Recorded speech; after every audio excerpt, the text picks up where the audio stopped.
Hello, beautiful soul. So today in this video, I want to talk to you about Chiron in Taurus, and what are the super abilities that you bring that you can use to help others. But first, before we get there, I'm going to talk briefly about some of the things that represent what does it mean to have Taurus, Chiron in Taurus. Chiron in Taurus is about loss, about grieving. And I'm going to also share with you the Gilgamesh, that's a hard name for me to pronounce, Gilgamesh story, the epic story of Gilgamesh, and how does it relate to Chiron in Taurus? Because I think you're going to find some clues there. So when you think about caring in Taurus, it's about grieving, losing, potentially always being afraid of losing family, homes, possessions, even lovers, friendships, relationships, even your creative expressions. You could be afraid of losing a part of yourself in the process without even knowing that you're doing that, because it's so ingrained in you that you might not consider that you have this problem. So those people with Chiron in Taurus are very, very, very extremely emotional. They can feel and sense and know things that sometimes you don't even know. They're super empaths. They're very selfless, very loyal. They just have such a big heart. However, they're so afraid of letting go. Sometimes change can be hard for these people. Even if they don't think that they are suffering because they might lose something, they don't know how. A lot of the times, these people don't know how to deal with grief, to the point where they are either too involved in the grieving process or too detached. It's hard to be in the middle unless you have worked through healing your wounded healer. So this is about the wounded healer, and what does it mean if you have Chiron in Taurus? So there is a permanent sense of grieving, losing something, even though it could be unexpectedly. You always a little afraid that you're going to lose something, whether it is your son, your kids, or lovers, family, home, money, security, freedom, whatever it may be. You might always have that feeling that you need to work through in order for you to heal, or it might just stay forever. But what happens when you heal it? You can help other people heal what you have gone through. So, and I'll explain that. What does that looks like? Because when you have Chiron in Taurus, it could be in the first house. That means that you are afraid of losing yourself, right? So if you have it in the first house, you could be afraid of that. But what happens when you heal that is that you can help other people find themselves, get to the point where they realize who they are. If you have it on the second house, it could be about money. If you have it in the third house, and so on. So let's say, for example, you have it on the seventh house. It could be about losing your lover, your twin mate, soulmate, twin flame, whatever you want to call it. So depending on where your Taurus is sitting, your Chiron in Taurus is sitting, it's going to show you the huge clue about what it is your super, super, super duper power. So when you consider that, let's say that you have it on the fourth house, that means that you're going to be afraid of losing home and family. So, or even if it's in the 11th house, you could be afraid of losing your creative expressions, friends, and freedom. So it really depends on where you have, but let's assume, for the sake of this conversation, that we're just talking about Chiron in Taurus in general, so that you have a better idea what I'm saying. And when you think about Chiron in Taurus, you can also think of the tarot card of the Hierophant. The Hierophant, or the High Priestess. These cards represent a lot of the energy that is represented through Chiron in Taurus. So, like when you think of the Hierophant, you think about traditional value, spiritual value, as above, so below. So you are creating harmony within this chaos of what it means to be experiencing whatever you're experiencing. So it is like the master of chaos, right? Bring the balance, the yin and yang, taking complicated things and making it into simple, practical steps. That is what that energy represents. So when you think of Chiron in Taurus, you're being gifted with a deep connection to this reality, to this physical reality, but you have such a deep connection to the above realms that it is easy for you to master what it means to put order into what seems chaotic to a lot of people. So very practical means of organizing what other people might think that is not organizable, right? So you may find that you're drawn to careers where the healing arts, whether it is a nurse, doctors, energy medicine, shamans, financial planners, esoteric means like psychics, mediums, or something like that, right? So what you're doing is through your own experience of dealing with your own pain and suffering, you now have a unique perspective of the healing process to help people bring come from that loss, that potential loss, the grieving process, into this new version of who they are when they don't have those issues anymore. So finding meaning in life, finding that this is a journey, going from hopelessness to hopeful, going from lack of money to manifesting money, and feeling good about it without having that idea of, I might lose this too. Finding self-worth. So these people, depending on where you're dealing with in your house, carrying Taurus can be very, very powerful, a master healer, a many different things. So when you think of the placement, like let's say it's in the second house, this could be about possessions, values, understanding your value of who you are and what you bring to this reality and how you can help others. So healing that relationship with yourself and manifesting that abundance, finding your true calling could be something that you're really good at, in helping others, finding their true calling. So you could have natural talent for helping others heal, even just by using your hands, because Taurus has the energy of healing with hands, touch. So whether it is through massage or Reiki or shamans that are touching and moving energy through you to do soul alignment.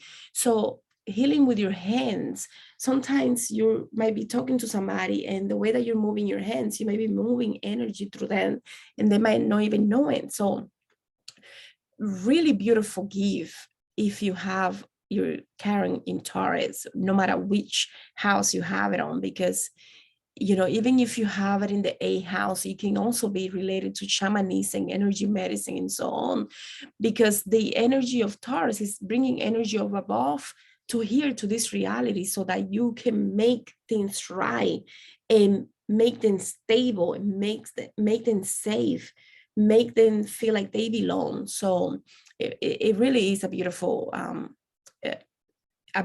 thing to do. So one of the things that I wanted to talk to you about, though, why does it relate to the Taurus, the bull, the energy of the bull, and how does it relate to the battle of Gilgamesh, right? I hope I'm saying that name right, because with this energy comes a lot, that energy of loss. And how does it relate to Gilgamesh is that the story goes like, let me see if I remember the story properly. The Ishtar wanted to have a husband, and she asked Gilgamesh, and Gilgamesh very nastily refused her, very distastefully refused her. So, and this is back in Mesopotamian literature. So, and what I'm sharing with you is based on some research that I did with reading some of the work from different institutions, different museums, and so on. And this is a while back, so I don't know if I can quote the whole story properly, but let's say I think it was like 26 BCE or something like that. So or the early Bronze Age or whatever it was. Anyways, the Ishtar wants to get a husband. The husband, the potential husband, Gilgamesh, said no. So she gets really angry and she asks her father Anu for the heaven of bull, the great bull of heaven. And in this case, the father didn't want to, Anu didn't want to, because he knew it was going to be really bad if he did that. But she Ishtar says, if you don't do this, I'm going to unleash the dead to eat on the living. And he didn't want that either. So eventually Ishtar convinces Anu, and Anu releases the Great Bull. The Great Bull goes and, like over 200 people with the nostrils, every time that he was breathing, it will create a hole, and like people will fall into this hole, and I guess they will die, right? Oh, something like that. And then Gilgamesh with his friend, I don't remember his friend, Endiki or something like that, they are fighting this bull, this strong bull that was so destructive, and like, whoa, like if we release this bull, there is going to be 7 years of famine because a lot of destruction is going to happen. So anyways, Gilgamesh and his friend kill the bull, and Ishtar gets really angry, and the gods get angry. So Gilgamesh friends dies, and when he dies, Gilgamesh realizes I could die too. So he goes on this spiritual journey to find the meaning of life. So that's why the great bull, and in some literature is argued that the great bull represented the Taurus constellation, and in other represented the summertime in Mesopotamian time where there is no fertility. So there is no 100% clear answer about what the bull represented, but they did argue that it represented the Taurus constellation and so on. So the great bull, when Gilgamesh fights the great bull and kills the great bull, and then the friends die, he starts grieving. He feels like his best friend is dead now, he doesn't have him, and he's confused, like, out of nowhere he died. He's confused, he's grieving, he's feeling that loss, and he goes on this epic journey to find the meaning of life. And I think for a lot of us, he was struggling with, what does it mean? Death, right? What does it mean? The great question about, my God, like, what do I do now? Like, who am I now? What does this mean? Like, am I going to die too, right? So the story can be very complicated. I think in the fourth tablet is where you can find that story, and there are different tablets. And on the fourth tablet is when they reference, I think it's when they reference Ishtar, and that he'd say no, and that this happened, and the bull, and this and that. So Gilgamesh stories, though, when you think about it, it's a story about what happens, what are the choices that we make here, the meaning of life, going from grieving, hopelessness to hope and finding meaning in life. So he goes through this journey to understand his loss and the meaning of death, and what happens when he dies. Where does he go when he dies? So he went through that spiritual journey, the dark night of the soul, right, to find meaning in life. So, and this is probably one of the first things that we have records of from Mesopotamia about the great journey of spiritual awakening and going through the grieving process of letting go of the old you potentially, right? So what happens when you let go of the old you and you come into the new you?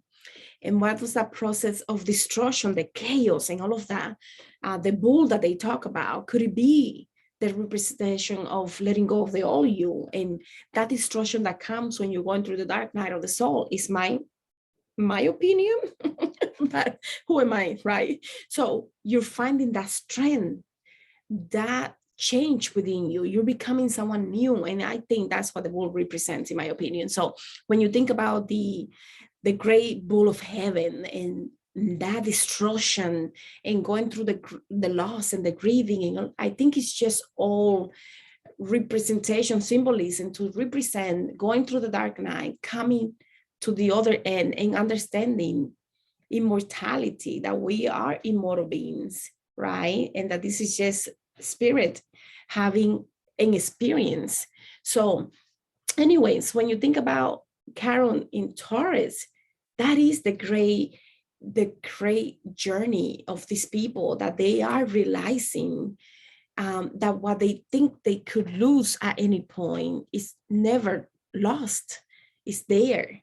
And when you help someone with your abilities, whether it is through your hands, through sharing energy, doing shamanism, mediumship, whatever it is, you're helping them find themselves in whatever aspect they need.